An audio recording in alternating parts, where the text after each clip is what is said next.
Ayan, napakainit. Spring season pa rin. Magno-November pa lang pero 33 degrees. So far, pinaka-hottest week ito.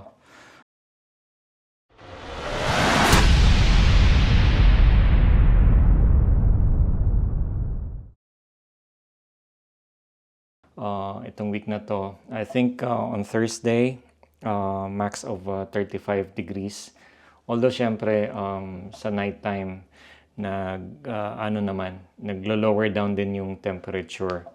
But I think hint siya na itong summer pwedeng sobrang init kasi ngayon spring season pa rin pero napaka-init na.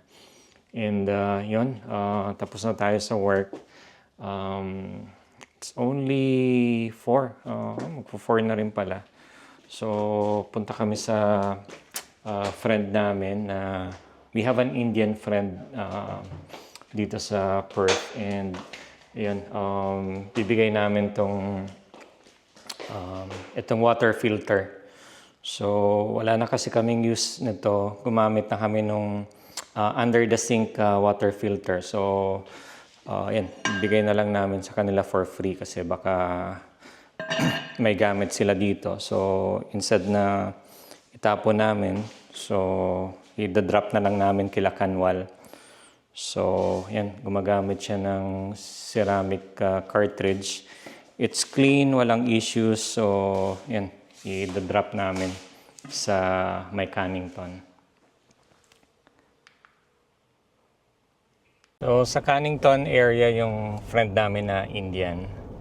So, around 10 kilometers away lang from our place. Bago kasi ako dito sa Perth, nagrent ako ng isang room dito sa Gosnells.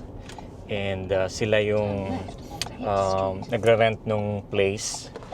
And yun, mabait naman sila kaya naging friend na rin natin.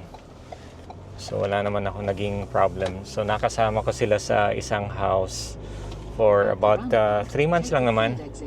So mabait sila. At first, skeptical ako kasi ibang culture. Pero they're very clean, friendly. Kaya naging friend na rin natin dito. Hindi na kami drop by mismo hindi na kami papasok mismo sa house nila, pero kasi may lakad din kami ni My Loves. So i-drop lang namin talaga yung water filter. Sayang din naman kasi, so nakatambak lang. And tinanong natin kung meron silang use and they said yes. So, i-drop na lang natin for free.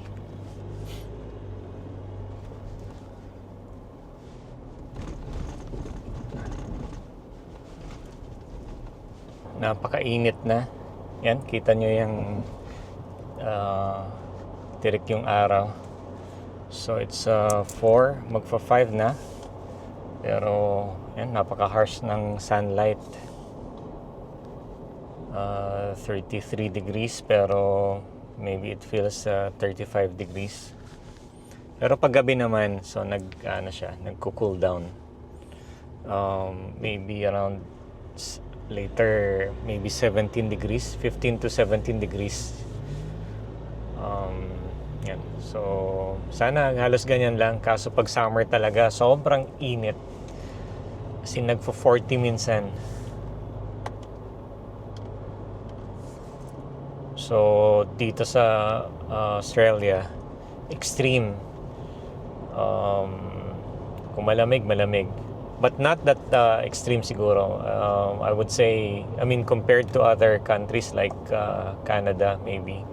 So, at least dito sa Perth, bearable yung lamig. Hindi nagne-negative. One thing lang I've experienced pag summer, minsan harsh yung weather, nagpo-40. So mas mainit kaysa sa Philippines. So hindi siya humid, yung papawisan ka talaga compared sa Manila, pero kung direct ka, ano ka, maarawan ka, napaka-harsh. I think yun yung mga kailangan mo talaga mag sunblock, sunscreen. Otherwise yun yung cancer. Pero mapapansin mo, especially sa mga beach, yung mga locals, Australians, gustong-gusto nila yung naarawan. Siyempre, yung iba sa kanila nagpapatan.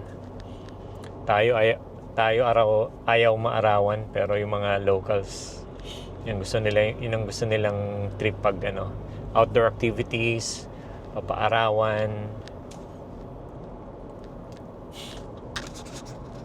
Na-drop na namin dito sa friend namin, si Kanwal. Hindi na kami pumasok.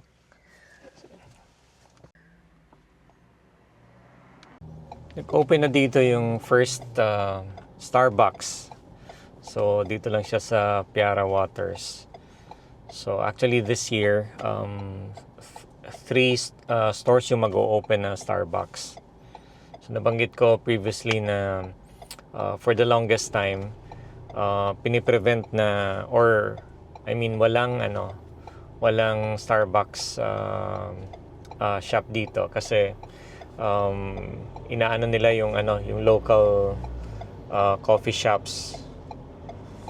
So to protect yung mga local coffee shops, walang Starbucks dito, unlike other states, Sydney or Melbourne.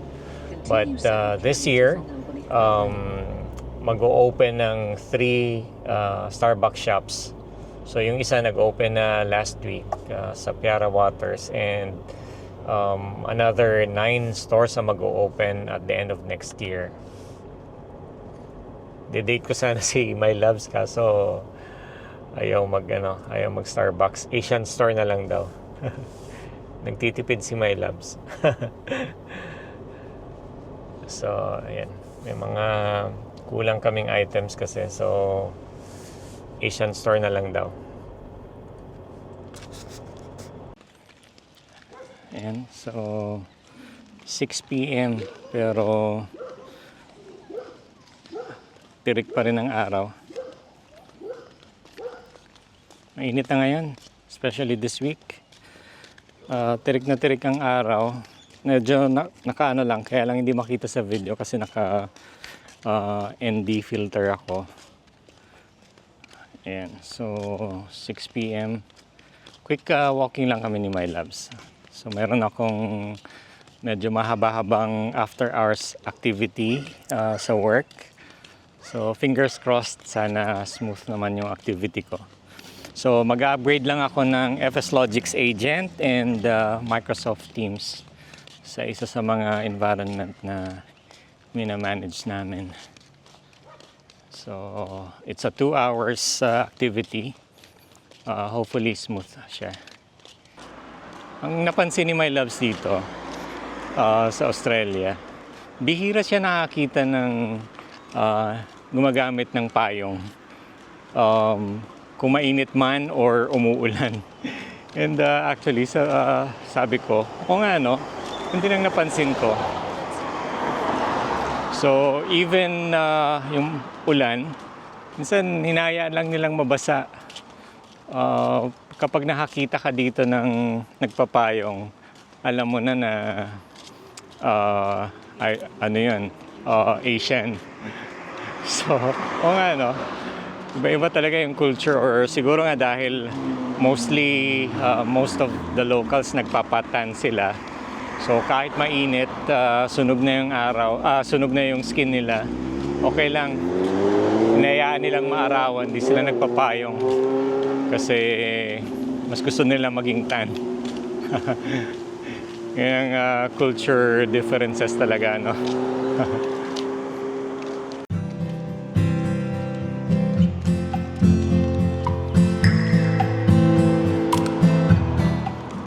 Ayan. Anong bird ba to?